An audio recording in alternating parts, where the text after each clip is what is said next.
제가 그 싱가포르 북미 회담을 취재를 간 적이 있었거든요. 당시에 그 싱가포르 그 프레스센터에서 이제 일본 취재진이 가장 많이 보냈어요. 한국보다 더.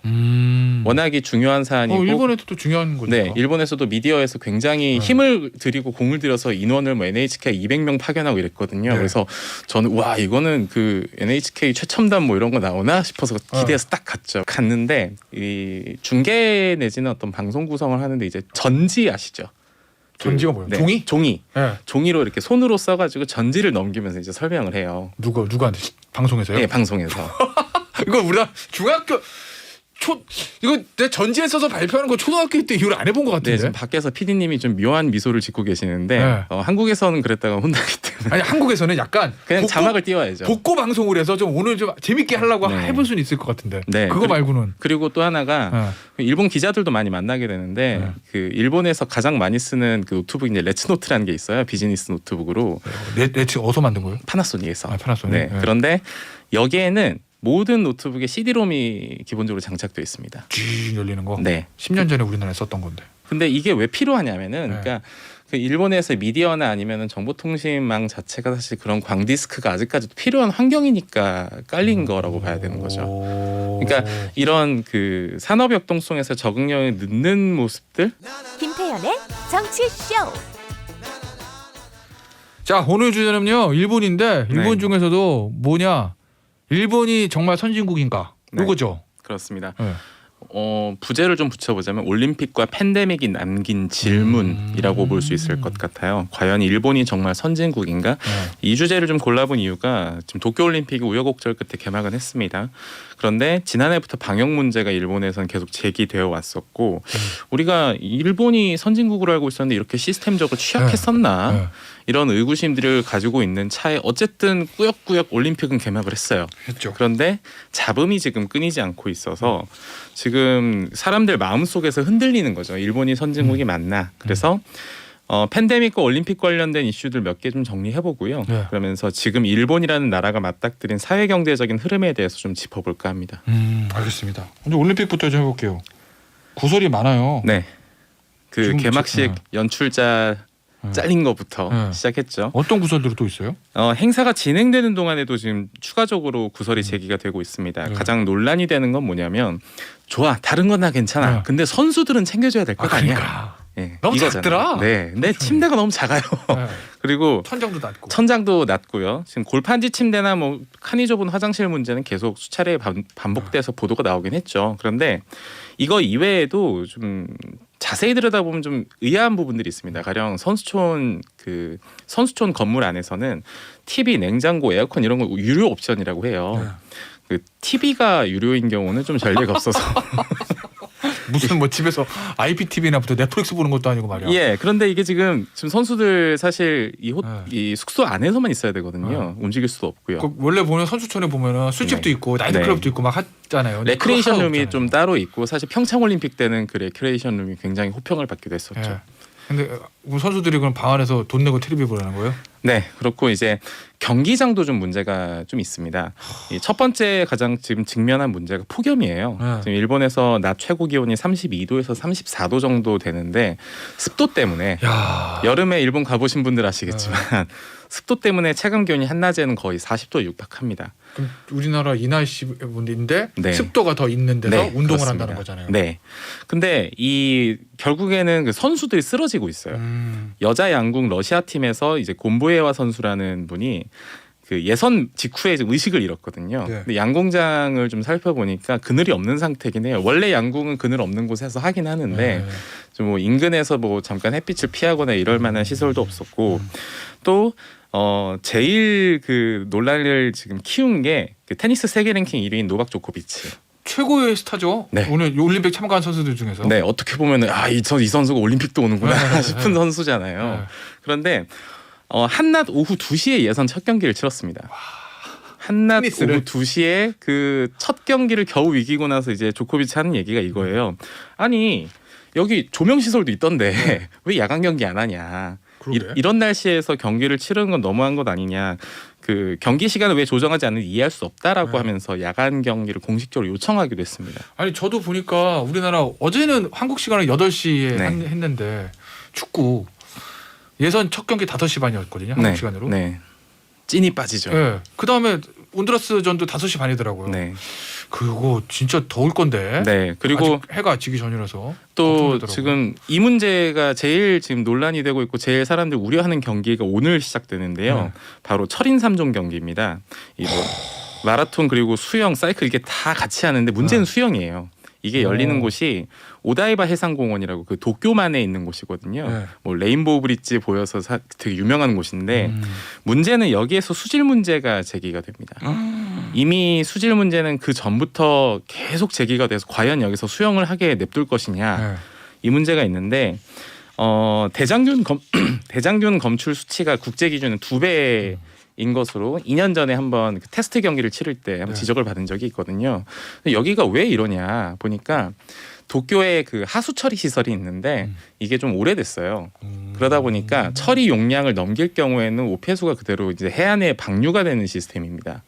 이 문제는 이거를 대장균을 어떻게든 막겠다라고 임시 조치를 취해놓긴 했는데 지금 태풍이 오고 있거든요. 어허. 근데 비가 많이 내리면은 오폐수가 지금 더 넘치기 때문에 결국엔 방류를 할 수밖에 없어요. 그래서 이런 곳에서 사람들이 과연 수영을 하라고 해야 되느냐 이 문제도 제기가 되고 있죠.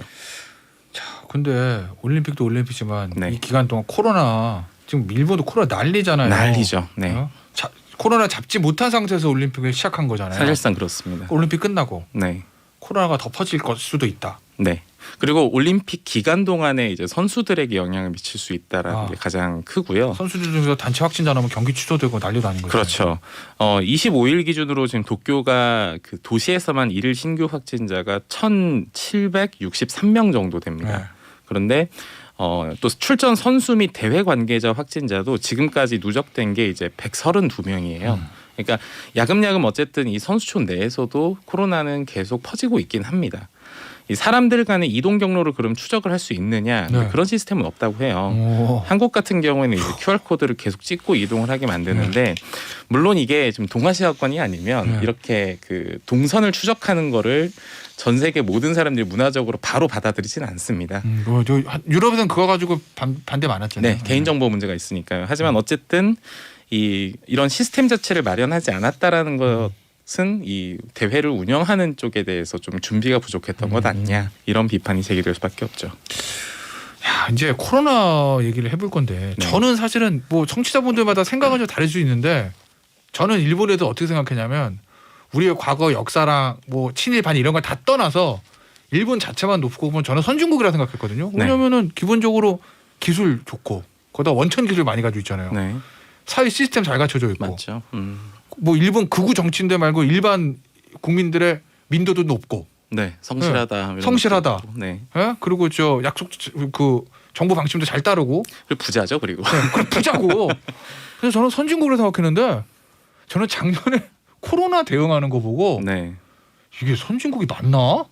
일본이 왜냐면 의료 시스템 잘 갖춰 있고 네, 그다음 마스크 잘 만들 거고 정부가 지침 딱 내리면 국민들 말 잘 듣고 그럼 코로나 잘 막을 수 있을 것 같은데 엄청나게 방역에 실패한 거잖아요. 팬데믹 국면에서 일본을 좀 돌이켜 볼 필요가 있는데요. 이해가 안 갔어요. 이게 처음 사람들이 놀란 게 2020년 2월 달이었죠. 작년에. 네. 이때가 다이아몬드 프린세스호 집단 맞아요. 감염 사태가 일어났어요. 크루즈선을 사실상 방치했고 네. 사람들을 내려서 PCR 검사를 받게 하고 어떻게 격리를 하고 이런 조치가 아니라 오지 마, 내리지 마. 네. 이걸로 그대로 멈춰 있었던 거죠. 그 배가 가지고 완전히 뭐. 예. 네, 그 배 안에서 사람들이 난리가 났었고요. 선체 봉쇄라고 했는데 이게 지금 그 관료주의의 영향이라고 보는 분석이 작년에 많았습니다. 아 관료주의 일본의 네. 단점 중에 하나 지적되는 그 네네. 관료주의. 시사인에서 그 실제로 당시에 좀 글을 계속 기고하셨던 그 가미마사이로 일본 의료 거버넌스 연구소 이사장이라는 분이 있는데 네. 이분이 지적한 게 이거였어요. 그 후생 노동성이 코로나19 검사 확대를 초기에 좀 꺼렸다라는 겁니다. 이게 일본 내부에서 의사들이 계속 지적했던 문제인데 당시에 지금 올림픽을 염두에 두고 일본 정부가 검사 확대를 피하려 했던 것 아니냐 이런 문제 제기가 됐었죠. 확진자가 막 늘어나면 올림픽 못하는 거 아니야 뭐 이럴까 봐. 예, 그렇죠. 그래서 작년 상반기가 문제였죠. 네. 그런데 결국 올림픽을 1년 미뤘어요. 근데 그러고 나서 백신 국면에서도 사람들이 좀 갸웃한 거예요. 왜 백신을 빨리 맞지 못하느냐 이 문제였는데 최근에 그 5월 13일에 일본에서 이런 법이 하나 통과가 됩니다. 디지털청 설립. 디지털청? 예, 한마디로 한국으로 치면 정보통신부 설립이에요. 네.